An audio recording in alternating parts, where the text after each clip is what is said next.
Welcome to Fantasy Football Today, Dynasty. I am your host, Heath Cummings, and boy, do we have a special show for you today. We are breaking down the Baked Burger Dynasty League, the infamous Baked Burger Dynasty League. We have some special guests with me right now. Dan Schneider. Dan, good to see you back on the toilet. Back on the toilet. I'm leaning into this now, Heath. Obviously, one thing I need to add, I spoke with Tim before the podcast that we have on today. I need like a little toilet roll thing that I can put back here, and then I can really lean into this. That was my favorite thing, you guys. Tim Stafford here with us, and we're doing the introductions, and he says, "Oh, now I see why they call it the toilet." Tim, thank you for joining us. Well, thanks for having me. I'm excited to be here. Let me start by saying this. I'm by no means an analyst anymore. I could hold my own back in the day, but unless you're in this stream every day and all moments, you can't keep up. So I give you guys credit.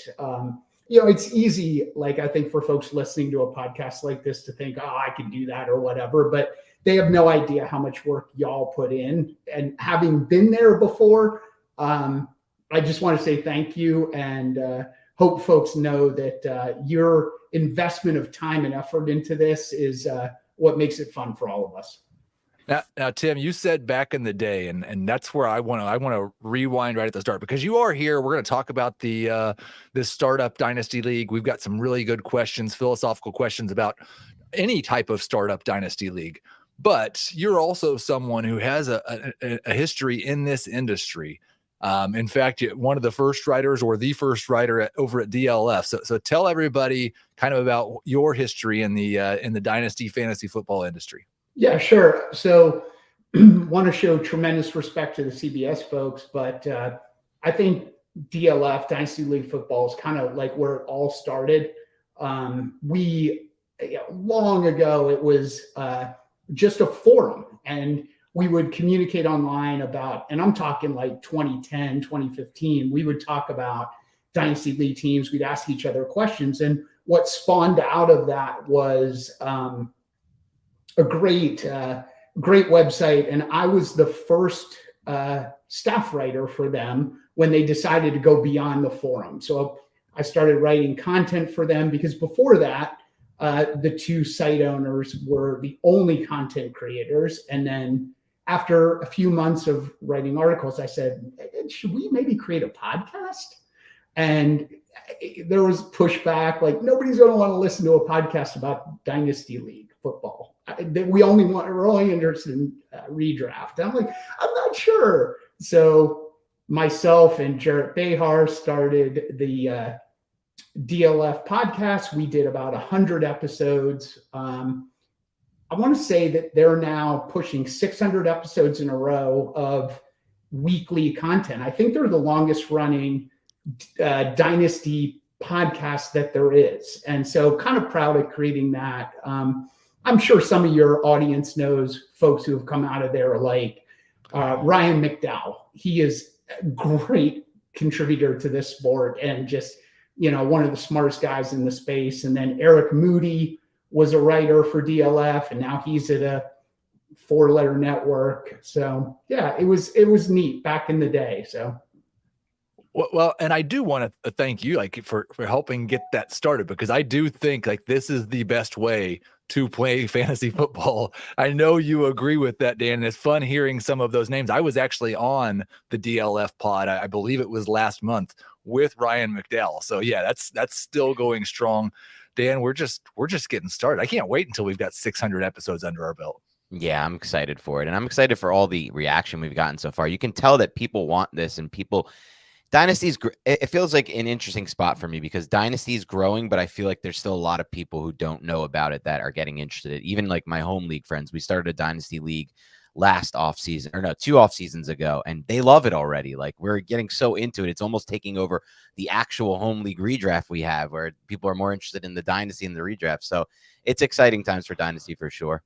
Okay, so we've got a couple of comments in the chat that lead to things that I wanted to talk about in the first place. So first off, Albert says, Where's Azer? And that's a strange question to ask on Tuesday at 11 a.m. Eastern, but not today. Azer will be here a little bit later, maybe to defend his team, probably just to give us a hard time. But yes, Adam Azer later in the show, if you're listening to the podcast, he is coming up soon. And then another question, and this I'm going to kind of ask you guys in the comments about what you think about this. Somebody asked, is there a difference between Dynasty and Keeper? Please help me understand. There is a big difference. I kind of view Keeper leagues as the gateway to Dynasty leagues for people who are only used to playing Redraft. But the biggest difference is in Keeper leagues, you generally only get to keep a certain number of your players, whereas in Dynasty leagues, you get to keep everybody. Now, the reason I bring that question up is because I'm considering doing something in the next couple of weeks. I did a Twitter poll, probably a month ago, and asked everybody when their keeper deadline was. Like 75% of people, their keeper deadline was after August 15th. So it's right before the start of the season or right before their fantasy draft. I'd considered we get more keeper questions on regular fantasy football today, and really in the 5-star reviews for Fantasy Football Today Dynasty as well. I'd considered doing an episode of this show where maybe the second half was keeper questions, kind of trying to bring some of those keeper people into the Dynasty community. But I know also there are some Dynasty fantasy managers who don't view that as the same thing. So let us know what you think. Feel free to send us an email, put a comment in here, send me a message on Twitter. If I get enough positive feedback, then we'll do a show in the next couple of weeks. And boy, do we have some good guests coming up. I've got Sigmund Bloom next week. And we're not stopping there. So thank you guys for supporting this. Thank you for all the positive feedback. Let's get into some news and notes. Jake Ferguson is the clear tight end 1 for the Dallas Cowboys. Dan, it's a new offense, but historically with Dak Prescott, just a guy can be a top 12 tight end if they're playing with Dak. Can Jake Ferguson matter this year and matter for Dynasty leagues? Is he just somebody you pick up speculatively if you're a contender, or do you think this could be a long-term starter? I like him more in Redraft than I like him in Dynasty. I think Luke Shoemaker was a tight end prospect I really liked studying coming into this draft class. I think they went up and drafted him in the second round when some people rejected him as a day 3 pick based on age because they saw the film. They really liked the film. Eventually, I think he ultimately will be the clear tight end 1 there. So I don't love Ferguson long-term Dynasty. Redraft, I have a small amount of interest in the redraft type keeper, but I just think this offense is going to look a lot different going from Kellen Moore to Mike McCarthy. And the Mike McCarthy offense of the past with Rodgers and even offshoots of it like Ben McAdoo's Giants really did not feature the tight end much. Maybe you can say there weren't good tight ends in Green Bay or with the Giants during McAdoo's time, but I think there will be a little bit of a downtick, especially with Brandon Cooks there taking targets. So I'm not really high on Ferguson, both redraft or Dynasty. James Cook appears to be the clear RB1 for Buffalo. I'm not sure if we care about that, Tim. We're going to talk about running backs a lot in just a moment. I just want to, just philosophically, you don't necessarily have to talk about Cook, but when we get a young running back, year 2 running back like Cook, who hasn't really shown us any reason to believe he'll be a feature running back in a situation with a quarterback who steals as many touchdowns as Josh Allen, is this strictly just an off-ramp to sell James Cook because of good news? Well, I think it's interesting when you look at Cook. You've got a guy who's, I think, 23 or 24, but you've got his Dynasty ADP lower than his redraft ADP. I think since we're talking about Dynasty on this show, I think if I were thinking about it, I'd focus on that. Like, why could his Dynasty ADP be lower than his redraft ADP? That's a sell opportunity, right? Right. So, I think it's important that Cook has this opportunity this year. I think, he's probably a fringe RB 2-3 for redraft. But if I'm a Dynasty owner, I'm looking at the fact that the Dynasty community is lower on him than the redraft community. I do think that's a really interesting way to look at it. And we're going to talk more about redraft versus Dynasty ADP for running backs and whether there should really be much difference at all just a little bit later. Dan, we've had a couple of ancient running backs have signed. Marlon Mack signs with the Cardinals, and that's a situation where, like, we've kind of been talking about this. Keontae Ingram, another young back, really the only guy behind James Conner. And so he had a little bit of appeal in that type of stash profile. And then also the Colts, we know the situation with Jonathan Taylor there. Zach Moss broke his arm. They signed Kenyan Drake. Dan, I want to put this in a specific context because I think there are a lot of teams out there in this position. I'm finishing a rebuild. You know my wide receiver core. It's Garrett Wilson, Devontae Smith, it's Jordan Addison, it's Elijah Moore. Like I've got 5 stud wide receivers. I have Patrick Mahomes. I have Mark Andrews. I've waited until this point to start accumulating running backs. And I really only have 2 maybe starters. One of them is Breece Hall. When waivers opens at the end of the month, any chance you think that Drake and or Mack could be someone that contenders who are in this situation stacked everywhere but running back should be adding as depth pieces, or are they not going to matter at all? I don't really foresee either of them mattering too much. Marlon Mack, it's been a few years since he's made an impact. I think the injuries have really taken a toll. Now, I don't know. I wasn't there for the workout what he had with the Cardinals. Maybe he's back to pre-injury form.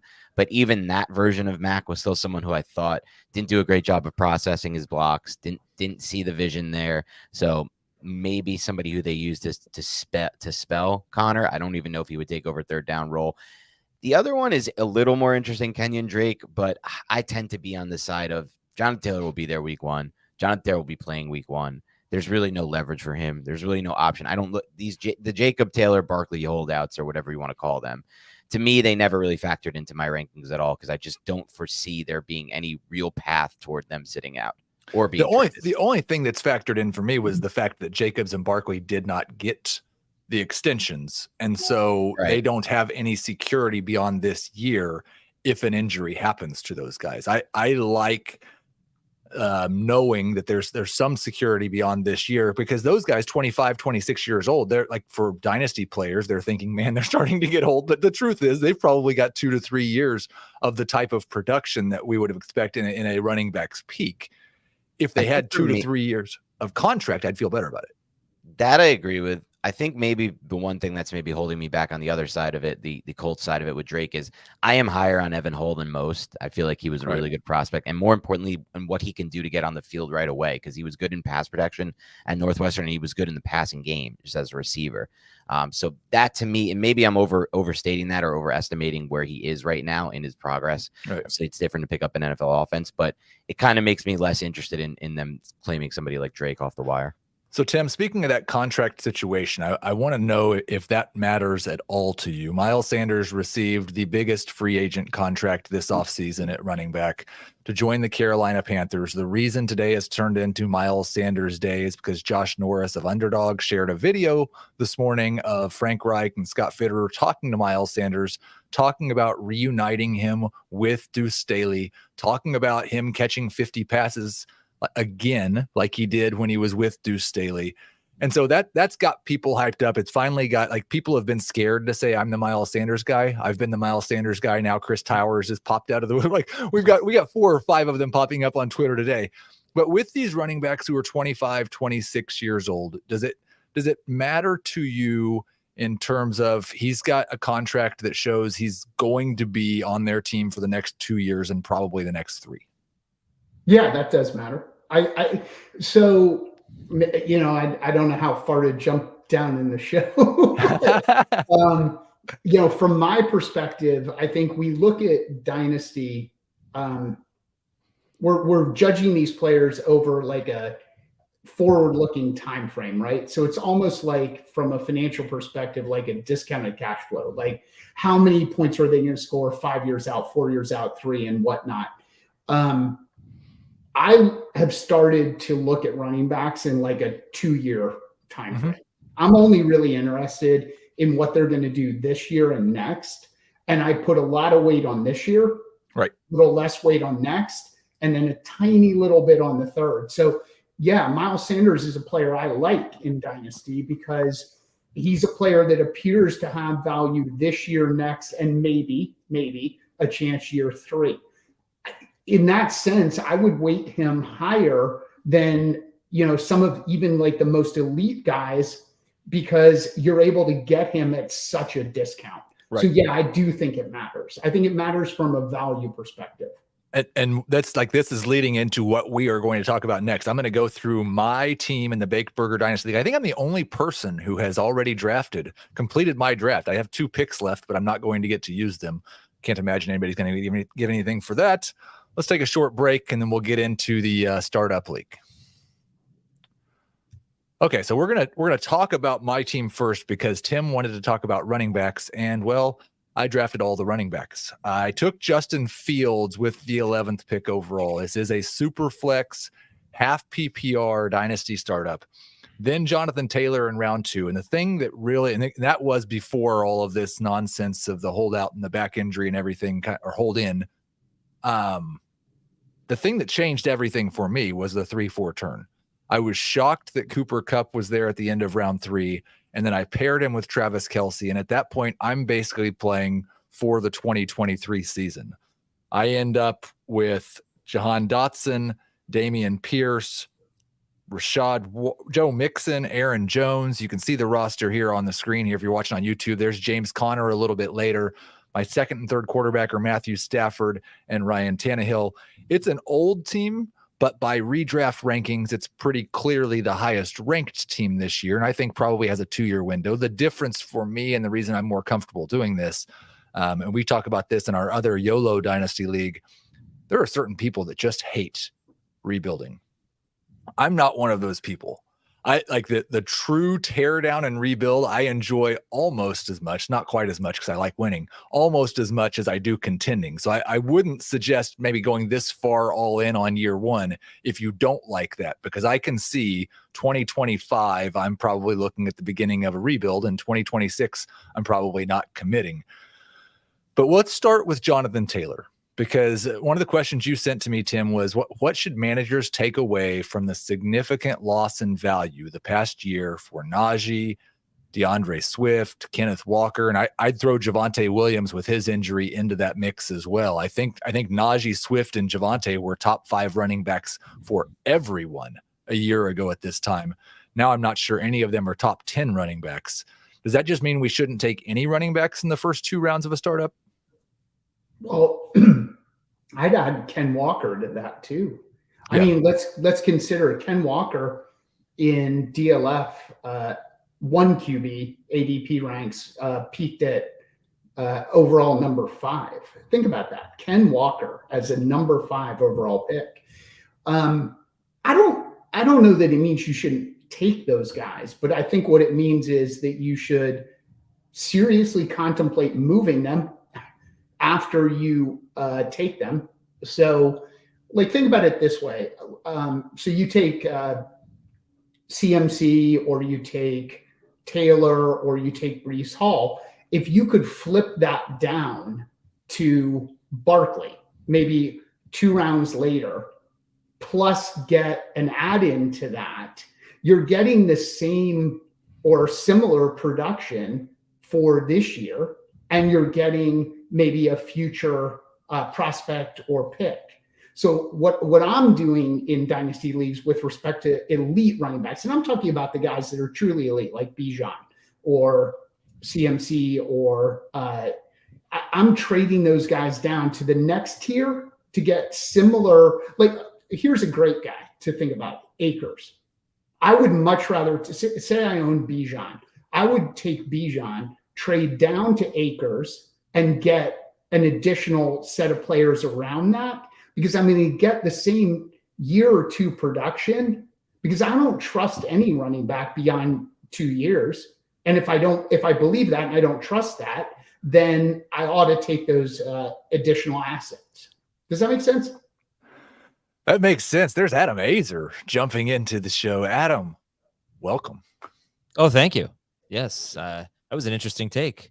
That you were fast in getting here. We weren't expecting you for a little while longer. Dan, you look at these running backs who went in the first 2 rounds. There were 4 of them: Bijan, Jonathan Taylor, Christian McCaffrey, Breece Hall, and then I'll throw in Jahmyr Gibbs because you took him just 3 picks after Breece Hall. That was 5 running backs in the first 25, 26 picks of this draft. How do you feel about the values there? And then any comments on what Tim said?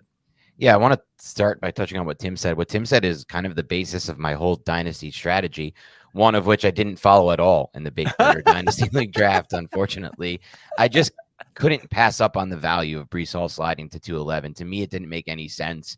And then I couldn't pass up on the value of Jahmyr Gibbs. It also hurt that one pick before me, Amon-Ra St. Brown, went before Breece Hall. I probably would have taken, I still think I would have taken Breece, but one pick before me with Jahmyr Gibbs was Chris Olave, who I was targeting. And so I don't like to take running backs early with my major assets in Dynasty. I like to punt running back in general in Dynasty, but I think it's important to kind of adjust to how the league is going and where the value is. And I think what Tim said is true. I may be looking to trade these assets at some point, and that point won't be now. I want them to have a certain type of season before I make that trade, because then I think their value skyrockets to another point where I can get even more assets. I know Tim was talking about the assets he can get. I think the only one right now of these four, and then if you want to include Gibbs, who you could sell at the peak right now, would actually be Bijan, potentially, with where he's viewed in the Dynasty. But the others, I think, not McCaffrey and Taylor, but Hall and Gibbs specifically, I think still have room to grow in that regard. But I do think probably the best play is to kind of move them for assets. I don't know if holding them long term, because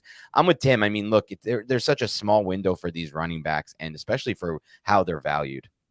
Adam, we'll get back to the running backs in a second, but I want to go back to my team, because you had some comments as the draft was going on, kind of belly aching about the 2023 prospects of my team. Did it change your strategy at all when I had Taylor, Kupp, Kelsey, Fields, and then started drafting veterans like Mixon and Aaron Jones? Did you start looking more towards 2024? No, not really. I just started belly aching a little bit more. I just really, specifically the Mixon pick, I couldn't believe you didn't take him 2 rounds earlier, and then you got him 2 rounds later. Are you kidding me? So no, because you never know what's going to happen in fantasy. I mean, you don't have a great super flex. It's Matthew Stafford. This is a super flex league. You definitely have some age, and age is never completely reliable, right? There's always unpredictability. So no, it didn't change anything for me. I was still determined to build a team that could win this year. I think I have a nice mix of youth in there as well, but I didn't see your team and go, well, it's over. I might as well just look. I know you probably did, but I was still playing for 2023. Now, Tim, you brought this up, and I think it kind of relates to that, because there are some teams in this league who are probably playing for 2024, even if they don't acknowledge it yet. And your question was, does it make any sense to have productive running backs on teams that are not competitive? And my question, I think actually John Bosch asked this first on this show, does it make any sense to have any running backs on teams that are not competitive? Yeah. I think that's right. I guess my first answer is no. But then I think you need to know your league, right? You need to know that there's an active trade market in your league, in so much as when it comes time to compete and you want to sell some assets look, we may not like it that we have to have running backs in fantasy football, but we do, right? As a dynasty guy, like years and years, all I care about is wide receivers, but we have to have some running backs in order to win leagues. So you need to know that in your league, you're going to be able to make some trades when it comes time. So you need to know the league. You need to know it's active. But ideally, I'd rather not own any running backs until I'm truly ready to compete. And then we talked about this earlier. I want to trade for guys like Derrick Henry or Akers, guys who are old. I want to sell second-round picks. I want to send lesser prospects, whatever, and have those guys take me over the top when I want to win the league after I've built my base around pass catchers. Okay, Dan, I don't know if you saw this or not. You probably did, because you edit everything we write. But Scott White wrote a piece a couple of weeks ago, and it kind of hits on this topic about how hard it has gotten to make trades. And he was talking specifically about fantasy baseball. But even so, it's not just that it's gotten hard for everybody, which I think it has gotten harder for everyone, but it's gotten harder for him. And I've noticed that in my leagues too. It's much harder for me to complete a trade than it was 10 years ago. And I think there's a pretty obvious reason for that. People don't want to trade for me because if I want somebody, they think, well, I don't want to trade them away. Now, that's not true in an analyst league necessarily, although it's been pretty true in the YOLO league. Have you found that it's gotten more difficult to make these types of trades in dynasty leagues? And does that make you want to start building running backs a little bit earlier? Not necessarily. I think it just does depend on the league. Like this league we've created right here. Kudos to everyone who's involved in it. It's been incredibly active. There's been a lot of trades just in the draft. I've never for you. I've sent 17 trade offers and not gotten one accepted yet. No offense, some of your trade offers have not been that great. I'm just going to be honest with you. I'm gonna be honestly on air. You wanted to Well, they don't seem that great when you get three first. You're giving me your first round pick, which is going to be like last or second to last for like a 6th round pick in a startup. Like, I'm not going to do that, Heath. But then I understand I didn't offer you 3 first-round picks for Dalton Kincaid like the other it was 1 first round pick, and of course I'm going to take that one instead of yours. But I think you just got to have a little bit more back and forth, maybe. But I don't know. I see what you were trying to do, Heath. I get it. But I think maybe in general, trading has gotten more difficult, especially for the analysts. I know in my home league, people are very hesitant to trade with me. I think also what it comes down to, Heath, is do you have a track record of trades work? And this is all recency bias too, right? Like, just because a trade may work out for you 2 or 3 times in a row doesn't mean you're quote unquote like taking advantage of the league or anyone in the league. It just could be luck why that happened. But sometimes there are extenuating factors and circumstances that lead to people not wanting to trade with you. But in general, fantasy trading has always been kind of rough. It's in my opinion, the best way to do it is get into a one-on-one with that person, either via WhatsApp or text or something, and try to figure out what they need and what they're trying to improve, instead of just the back and forth of I offer this, you offer this type of stuff. I guess I'm turning into Mr. Azer trade, Adam. Can I say so? First of all, I think the best way to trade is to post something on the message board and say, I want to trade this person. Make me trade offers. That always seems to get me the best trade offers instead of just dealing with one person. But what's really interesting about this league is that of all of us here today, I'm the only one that would know this. So half of the league is made up of the Dynasty League that was 10 years going and that folded last year. So that's half of it, including me. And half of it is, the other 3 of you on and Jamie and one other and a couple other guys, right? So that league, that first Dynasty League, was the most inactive Dynasty League in the history of Dynasty. If we had 3 trades in a year, it would be a shock. We didn't have any draft pick trading, basically. I mean, it just almost never happened. I'm so happy with how this is developing. We have a group WhatsApp that Heath is not a part of, by the way. Didn't want to be a part of it. You should invite me. I offered. I will invite you. Dan showed up like the first day for 2 seconds and hasn't been back. But no, we have a good Tim. You got to get in there too. But that's true. Yeah. So anyway, it is actually really, really fun so far. Extremely active. Some good trash talk. I'm hoping that continues. But I don't know the league, Tim. Basically, you got to know your league.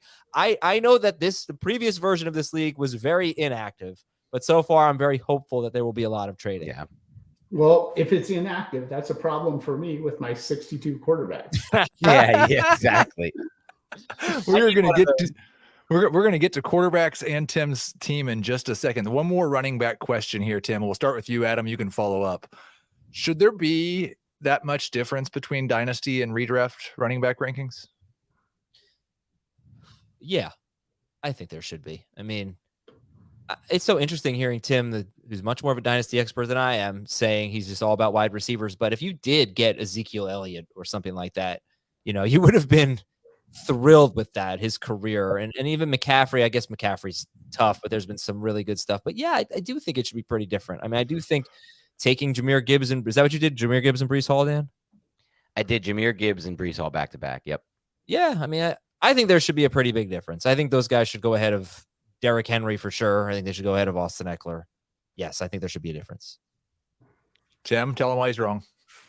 Difference, sure. Big difference, probably not. I mean, look at the results of the Big Burger League. I mean, 9 of the top 12 running backs in that league are in your CBS consensus top 12 redraft rankings.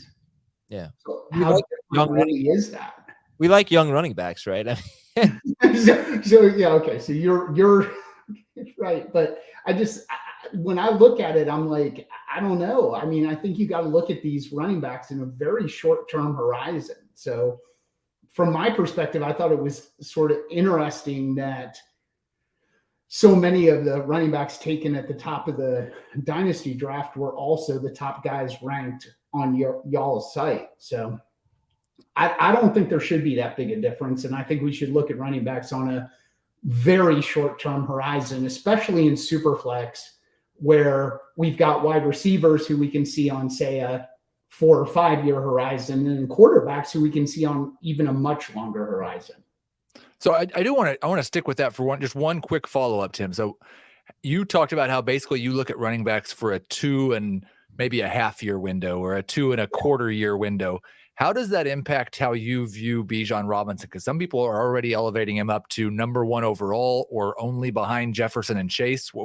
How does that impact how you view Bijan? Yeah, I think that I'm glad you asked that. I'm sort of passionate about Bijan. I think I don't understand that any team should own Bijan. That's a hot take, right? I love it.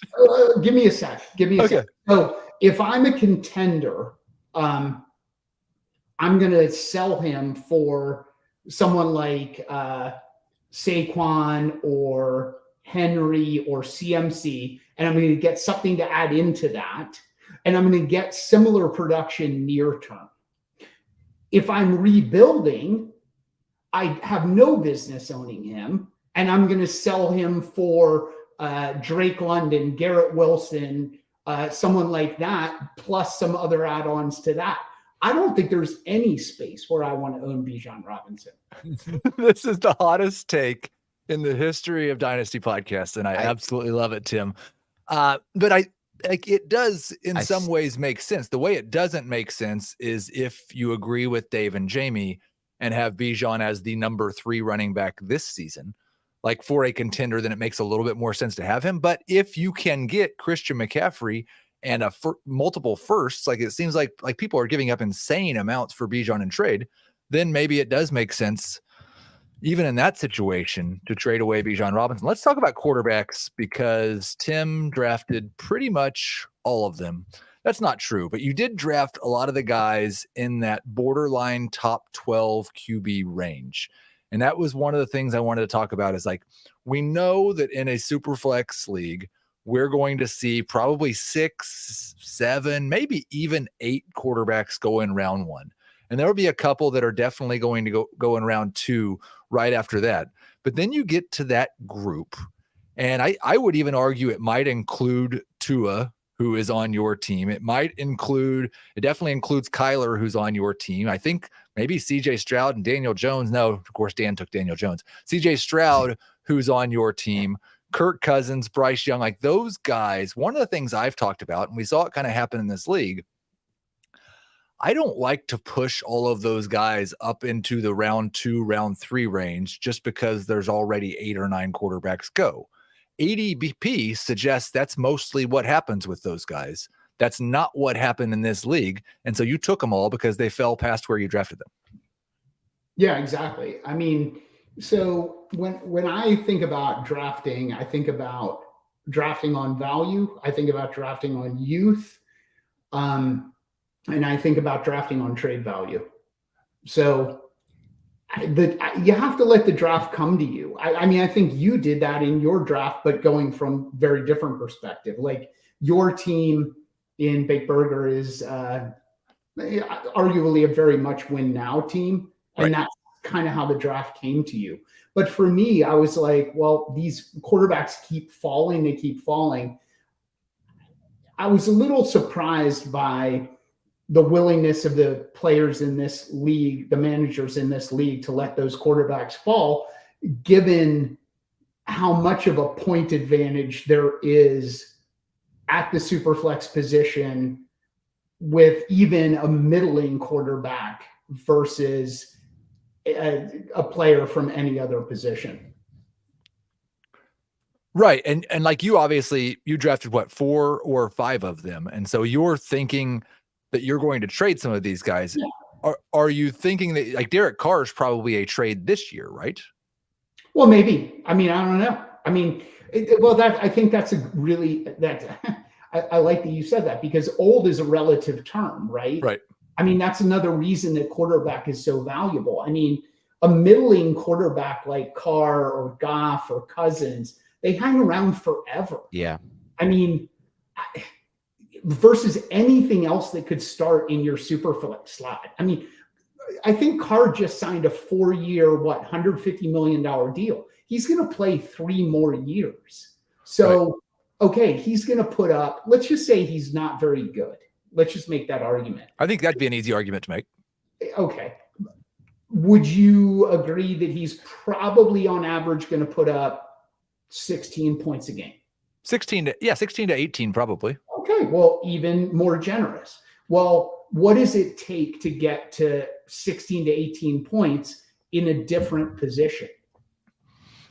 No, that's true. I think where I get lost, and Adam or Dan, well, it's been a while since I've had you answer. Like, what when comparing these guys to the guys that I ended up with, which were much, much later, like, are you wanting to spend that second, third, maybe even fourth round draft capital to ensure that when you already, let's just say you already have a QB1 you feel good about, to ensure that you also have a QB2 you feel good about?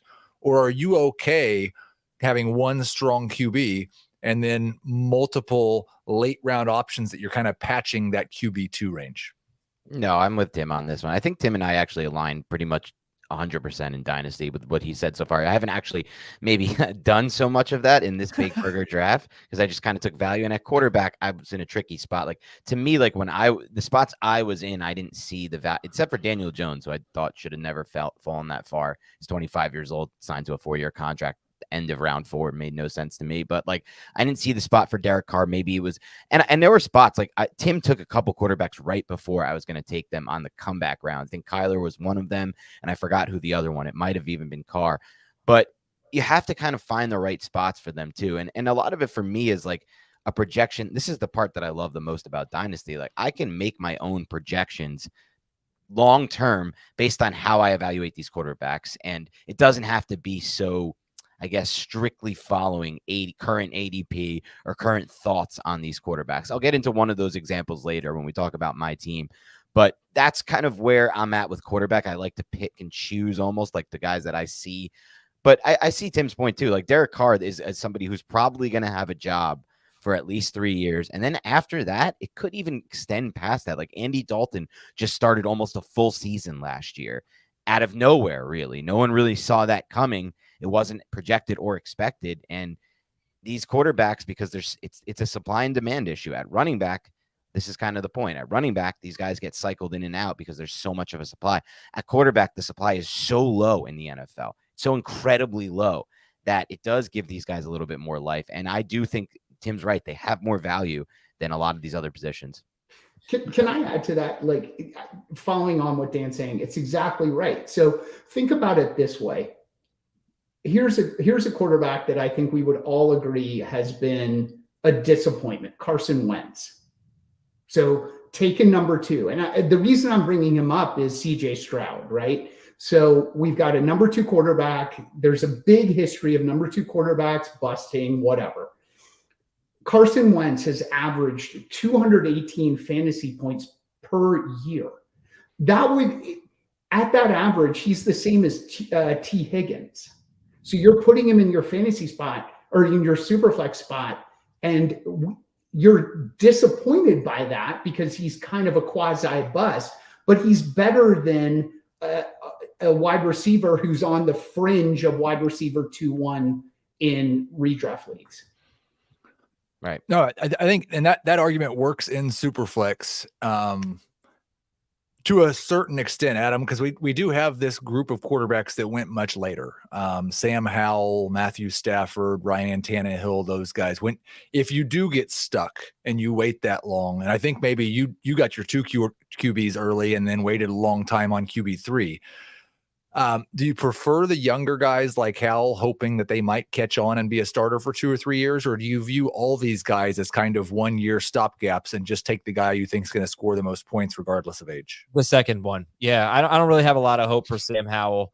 If that pick ends up working out, great to the person who has Sam Howell, but I'd rather take someone like Derek Carr. I'd rather take someone that I think could help me. Certainly it's going to depend on my team, but someone who's going to either help me win this year or someone who's going to have more trade value. Personally, I just don't really think Sam Howell has. Well, it doesn't have to be Howell. It could be Desmond Ritter. It could those types. I think Jordan Love even fell almost to that range. Love was the guy that I think went the pick before me or just before me that I really, really wanted. But I basically have a 2 QB team. My third QB is Gardner Minshew. So I'm not happy about that at all. But I wanted a few guys. And then at some point I said, I wasn't going to take Baker Mayfield. I wasn't going to take, he may not be the starter. I wasn't going to take some scrub that I think is going to suck this year.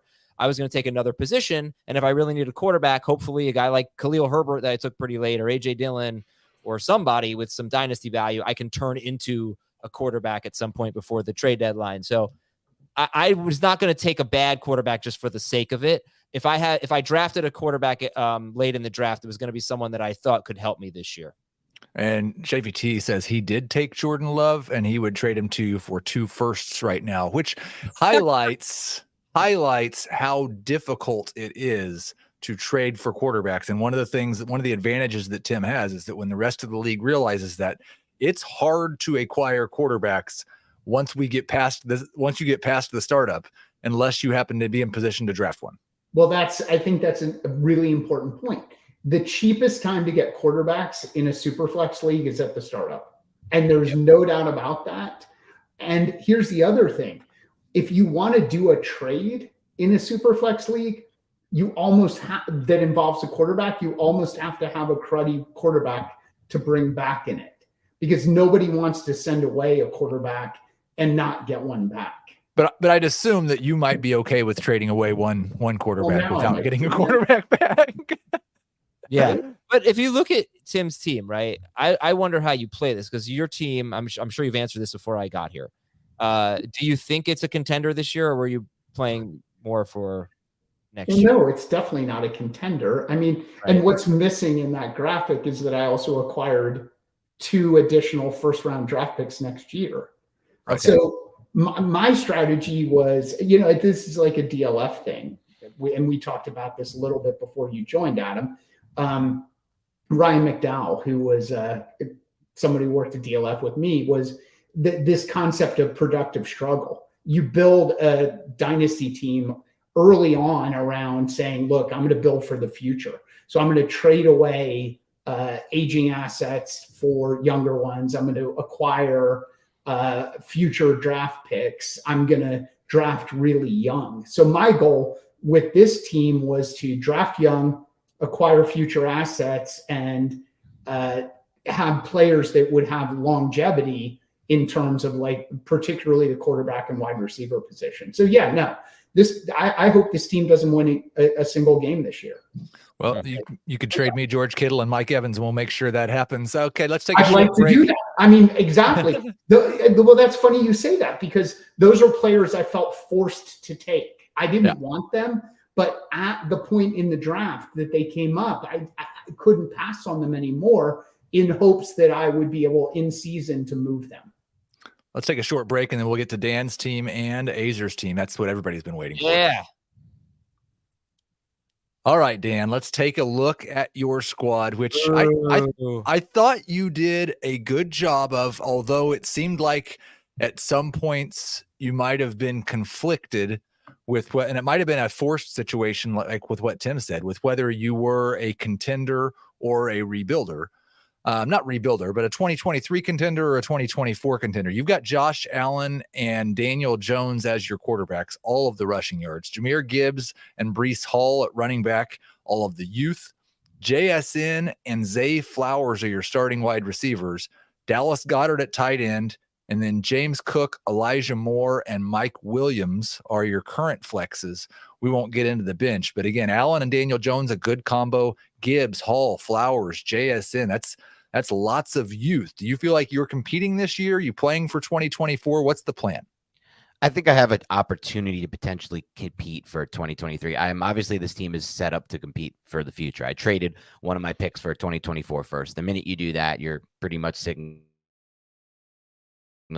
I'm playing for the future as well. But if things go right for this team, I think there is a chance they can compete, mainly because I think there's a chance Gibbs and Breece Hall could be big fantasy factors this season, especially down the stretch. And if that is the case, and they do kind of hit their ceiling range of outcomes, this team immediately becomes a competitor in my mind, because a few players not mentioned on there are some win now players, Dalvin Cook and Courtland Sutton. Sutton, I know, is somebody you may not be as high on, Heath. I felt like he might have been one of the best values I got in the entire draft. Still just 27 years old. Some recency bias made him fall an insane amount of picks in this draft, I felt like. And maybe the case isn't the same with Dalvin Cook, but Dalvin Cook also fell to a really, really far spot in this draft for me. And I was just like, I can't pass him up there. So a little bit of confliction, but that bench also has a ton of rookies as well. Dwayne McBride, Luke Musgrave, who I really, really like. I was really excited about getting Luke Schoonmaker. Then some guys like Jaden Reed, just kind of betting on the Packers being right at receiver so often in their history. And then Tyquan Thornton, a player I really liked in last year's draft, who didn't have a great rookie season. But yeah, definitely a lot of youth here with the exception of Mike Williams, Cortland Sutton, and Dalvin Cook, obviously as being the outliers there. Things I would have liked to do better. I would have liked to have more quarterback power. That was hard to do in this draft. Adam kind of talked about it earlier. I know Tim said they fell, but maybe they fell to the point where Tim was just snapping them up and I just couldn't get them. I talked about it earlier. Stroud was the other one I forgot, but Tim took at least 2 or 3 quarterbacks I had right on the top of my queue. So it was definitely tough to get quarterbacks. That's the one thing. And I'm definitely a little running back heavy as well for my type of build, but I'm happy with at least the fact that most of those running backs are still in the second or first year of their rookie contracts. So, Tim, one of the things that stands out to me is that you, on that graphic we showed about the quarterback value, you'd shown Dak Prescott, I think, QB 12 or 13 in terms of super flex value. I believe you took him at pick 24, which was 1 pick after Dan took Breece Hall. Breece Hall, he did trade for, so it was Hall and then Dak. It was kind of missing out on Dak there, but he did trade for the first round pick. When you see this team, do you think when we get to midseason, Dan's moving more towards, I want to improve that 2024 pick, or is he one of those teams in the 3, 4, 5 seed discussion?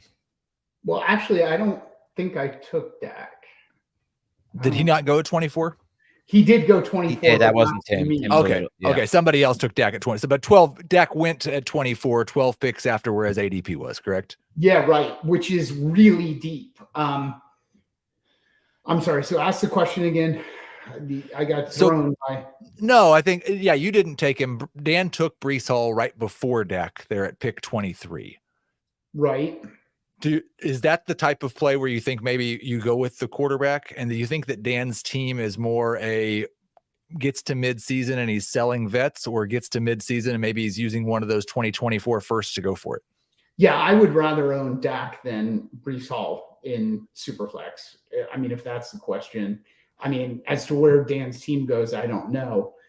I'd be actually slightly different question for Dan. I'm sort of curious about the JSN pick. You took JSN quite a ways above DK Metcalf. I think that's an interesting thing for fantasy owners, be it Dynasty or Redraft. I mean, in the Dynasty community at this point, JSN is, I guess, an earlier pick. I'm struggling with that. I still see Metcalf as more valuable, but I know I'm in the minority.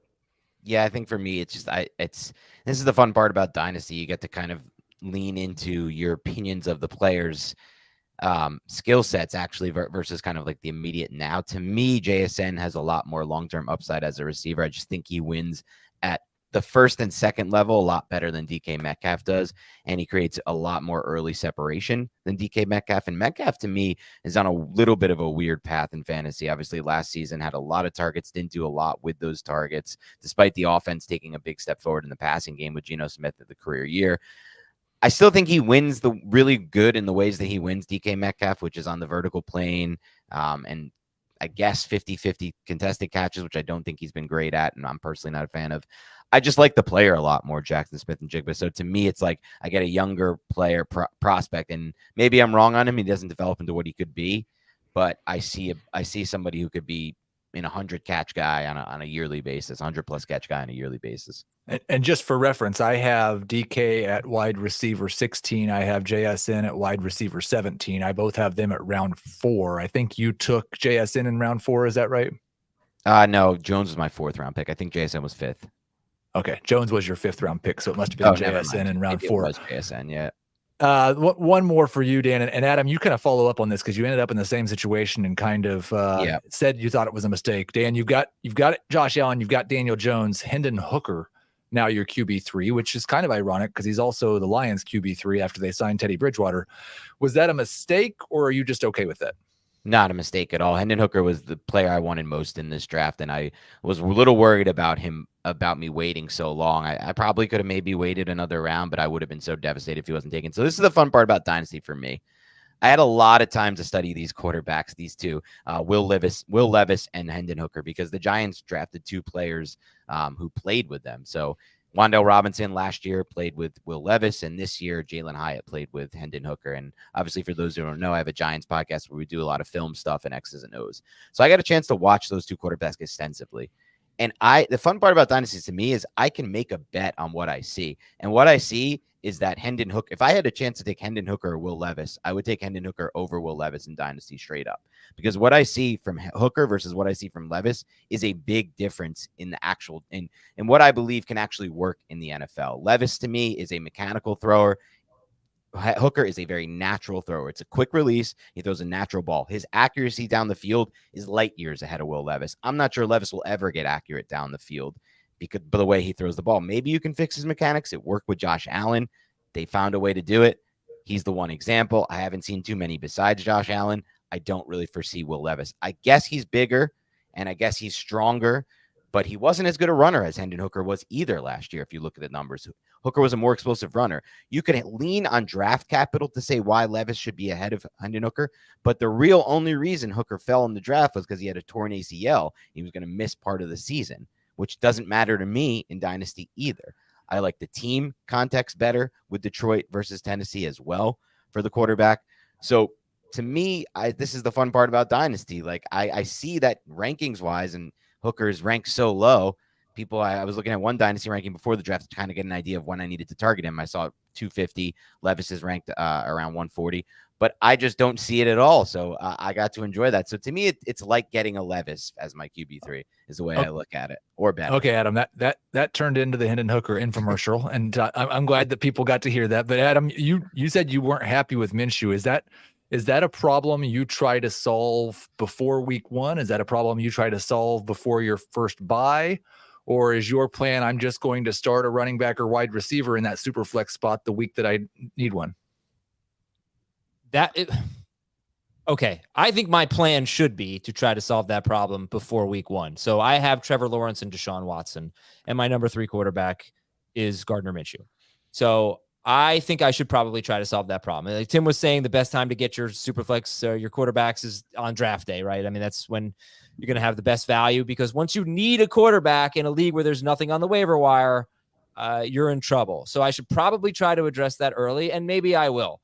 Knowing me, it's the busiest time of year for us, and I have like 12 other teams. I hope I can commit to that, but knowing me, I probably won't. I probably will not do it, but I should.